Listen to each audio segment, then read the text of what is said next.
Traffic నిబంధనలు పాటిస్తే ప్రమాదాలు జరగవని డీఎస్పీ సాయినాథ్ తెలిపారు. సోమవారం మధ్యాహ్నం 12 గంటలకు జెడ్పీ సమావేశ మందిరం నుండి గాంధీ సర్కిల్ వరకు ట్రాఫిక్ పైన అవగాహన ర్యాలీని ట్రాఫిక్ సీఐ నిత్యబాబుతో కలిసి ఆయన ప్రారంభించారు. అనంతరం మీడియాతో మాట్లాడుతూ రోడ్డు ప్రమాదంలో విద్యార్థి మరణించడం బాధాకరమన్నారు. హెల్మెట్ ధరిస్తే ప్రమాదాల నుండి బయటపడొచ్చన్నారు. ప్రతి ఒక్క విద్యార్థి తల్లిదండ్రులు, పాఠశాల యాజమాన్యాలు ట్రాఫిక్ రూల్స్ పైన అవగాహన కలిగి ఉండాలన్నారు. ప్రమాదాల నివారణకు అందరూ భాగస్వామి కావాలని పిలుపునిచ్చారు. కార్యక్రమంలో ట్రాఫిక్ సీఐ నిత్యబాబు, పాఠశాల ఉపాధ్యాయులు, విద్యార్థులు పాల్గొన్నారు.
నమస్కారాలు.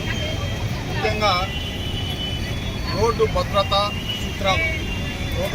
సూత్రాలు ఏవైతే మీరు డే కాన్స్టెంట్ ఇప్పుడు ప్రదర్శిస్తున్నారో అవన్నీ కూడా మీరు మీ తల్లిదండ్రులు, మీ చుట్టుపక్కల ఉండే యొక్క ఇప్పుడు కూడా పాటించే విధంగా మీరు ఎడ్యుకేట్ చేయాలి. ఎందుకంటే జస్ట్ మనం 2 days బ్యాకే ఒక విద్యార్థి చనిపోవడం చూసాం. అక్కడ రోడ్డు భద్రతా సూత్రాలు పాటించే సంఘటన జరుగుతుంది. కాబట్టి ముఖ్యంగా టౌన్లో హెల్మెట్ ధరించడము, తర్వాత కార్లని సీట్ బెల్ట్ పెట్టుకోవడము, తర్వాత డబుల్ రైడింగ్ కాకుండా ఓన్లీ ఇద్దరే పోవడము, తర్వాత తగినంత స్పీడ్తో ప్రయాణించడం. ఎస్పెషల్లీ స్కూల్ అవర్స్లో కొద్దిగా లేట్గా పోతే మా టీచర్ వస్తాడేమో అని మీరు పేరెంట్స్ తొందర పెట్టడము, వాళ్ళకు డ్రైవింగ్ అంత ఎక్స్పీరియన్స్ లేకపోవడం వల్ల వాళ్ళు తొందరగా పోవడము, అలాంటి ఇన్సిడెంట్ నిన్న జరిగిన ఇన్సిడెంట్లు కారణమవుతాయి. కాబట్టి ఎట్టుకొద్దు ఒక 5 నిమిషాలు లేట్గా మీరు ఆలస్యంగా పోయినా కూడా వచ్చే ప్రమాదం ఏముండదు. దయచేసి మీ పేరెంట్స్ ఎవరైనా మిమ్మల్ని స్కూల్కి క్యారీ చేస్తుంటే తొందరగా వెళ్ళాలా అని చెప్పేసి మీ పేరెంట్స్ కూడా మీరు ప్యానిక్ క్రియేట్ చేయకుండా క్షేమంగా స్కూల్కి వచ్చి క్షేమంగా ఇంటికి రావాలని ఈ సందర్భంగా కోరుకుంటున్నాను.